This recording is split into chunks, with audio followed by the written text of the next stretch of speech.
Mesdames et messieurs, Congolaises et Congolais, mes très chers compatriotes, il vous souviendra que le 24 janvier 2019, nous célébrions avec enthousiasme la première alternance politique au sommet de l'État.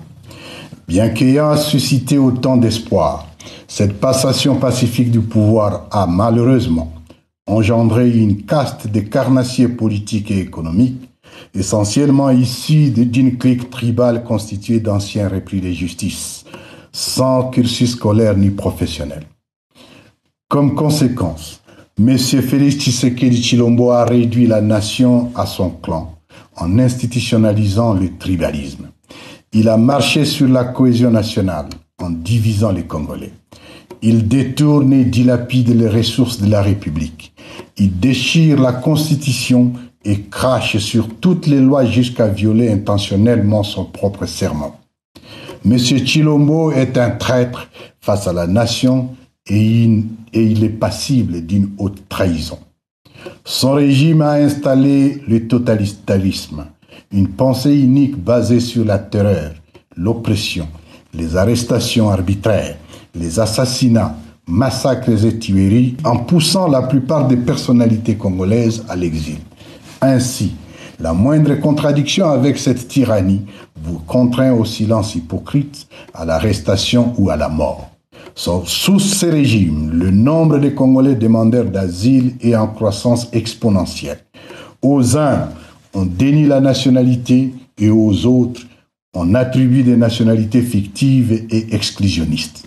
M. Tshilombo a instauré un système de la rue basé sur les injures, le mensonge, le parjure, les discours de haine, le populisme, les fausses promesses et autres frivolités.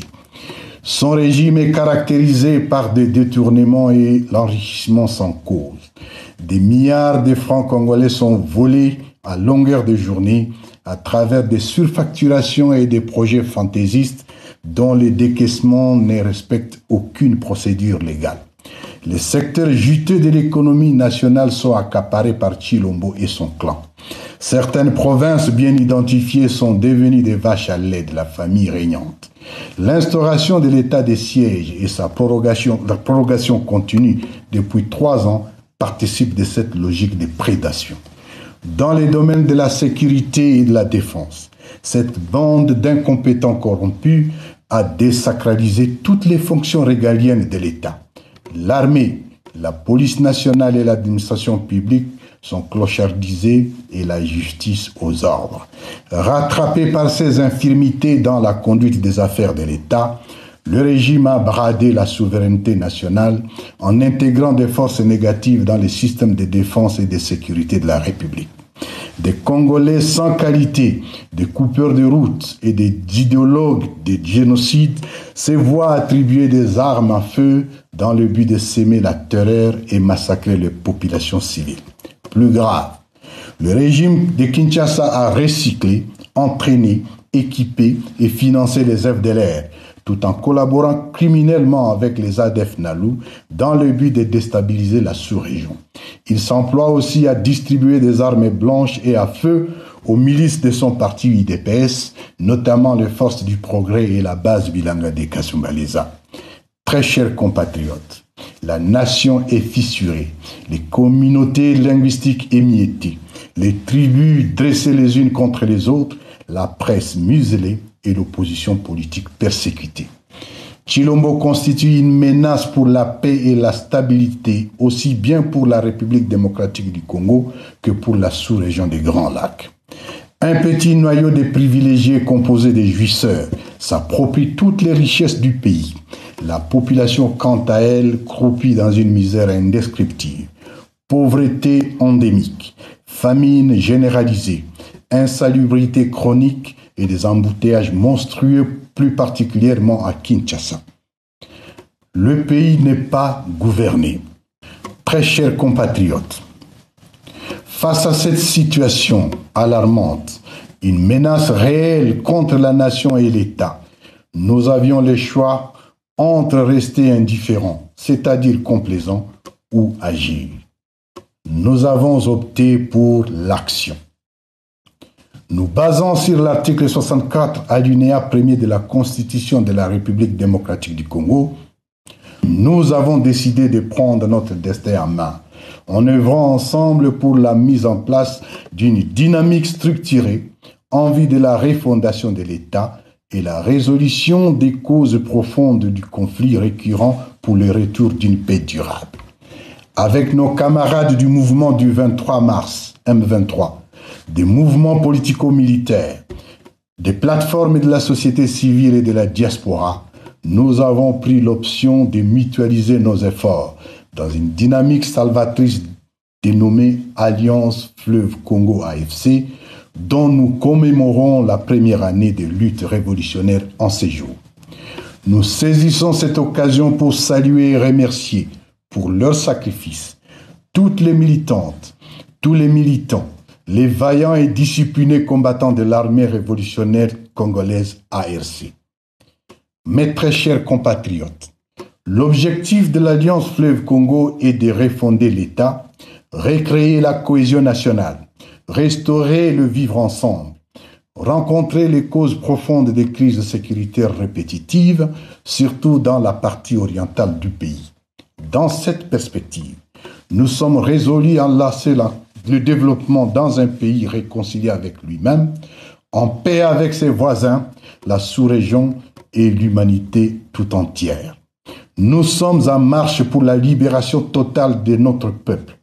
Libérer le cœur brisé par 6 années de chaos politique, 6 années de brimades, de stigmatisation, de tueries barbares, d'arrestations, d'exil forcé, de jugements et de condamnations arbitraires et de colonisation par une meute de prédateurs politiques. L'Alliance Fleuve Congo arrive pour rendre justice.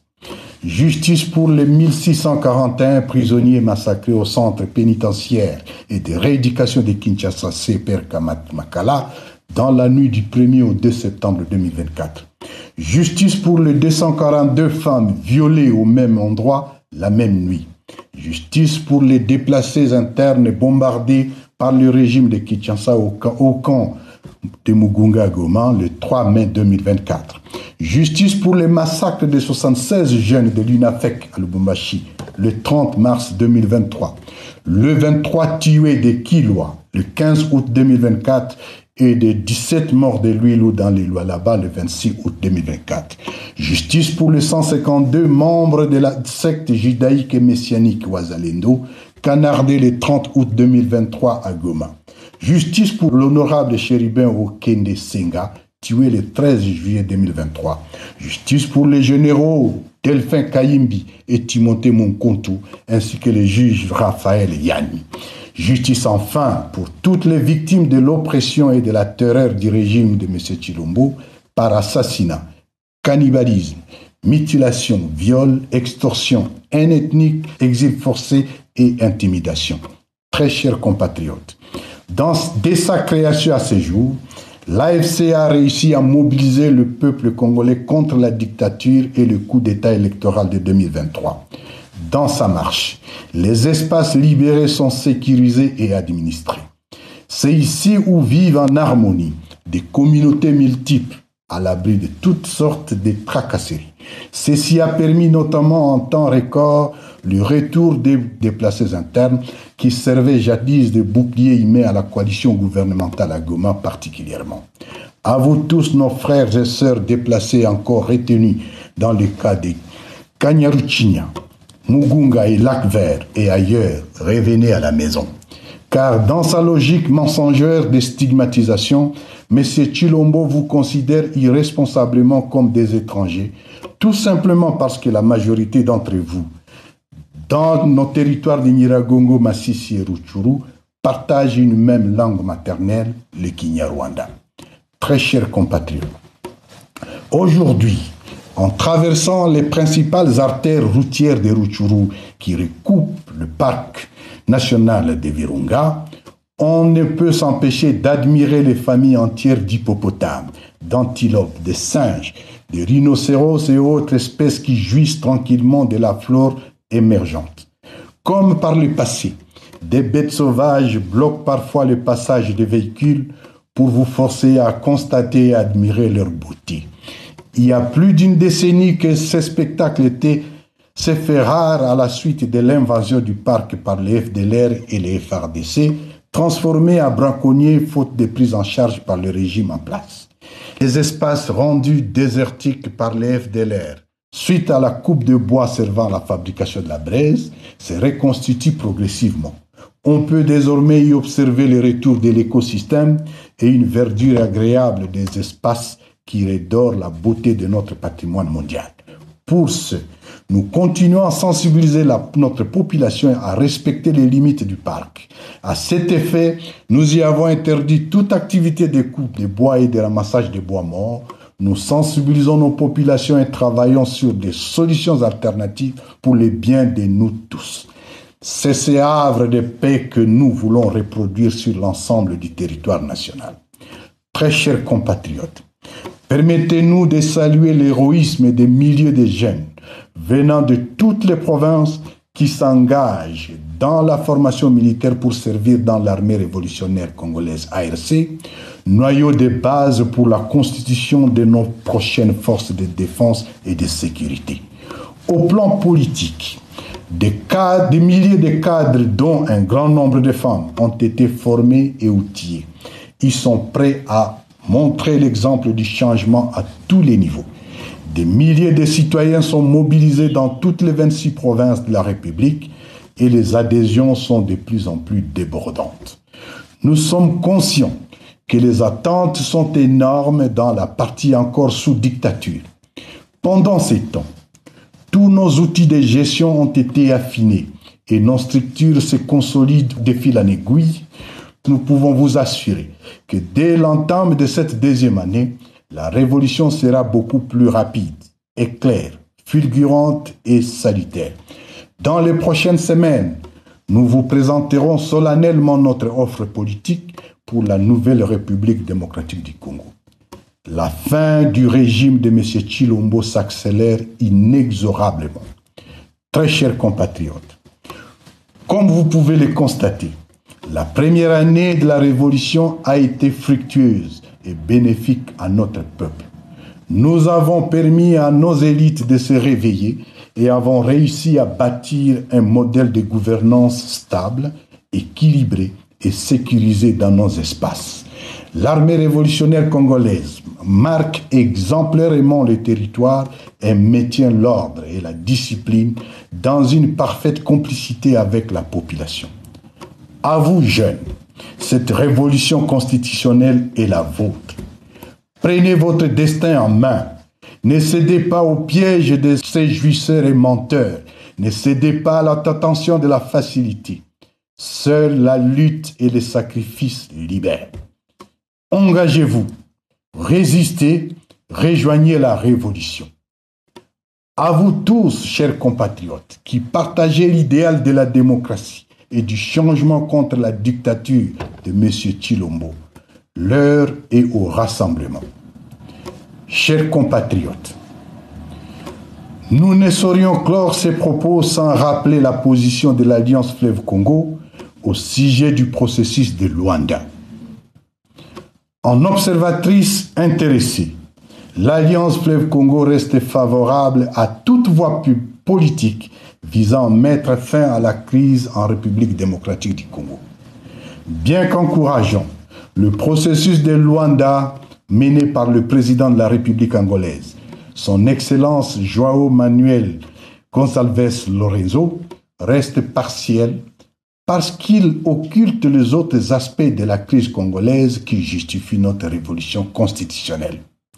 De ces faits, l'Alliance Fleuve Congo n'est pas concernée par ce processus et les résolutions devant en découler ne nous engagent pas.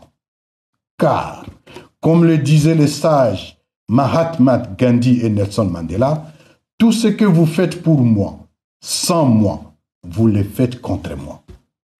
Très chers compatriotes, nous bâtirons un État moderne, espace de paix, de bien-être et d'opportunités pour tous les Congolais, pour la sous-région et pour toute l'humanité. Que vive l'Alliance Fleuve Congo, que Dieu bénisse la République démocratique du Congo, Je vous remercie.